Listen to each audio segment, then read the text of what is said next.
We are servants of God, let us follow the path that our Master has trod. With the balm of His counsel our strength to renew, let us do with our minds what our hands find to do. Toiling on, toiling on, toiling on, toiling on. Una good morning, all of una wey dey listen to me today.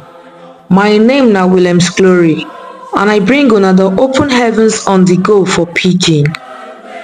The Open Heavens devotional na daily message book wey the General Overseer of the Redeemed Christian Church of God, Pastor E.A. Adeboye write. Today na Thursday, 22nd August 2024, and our topic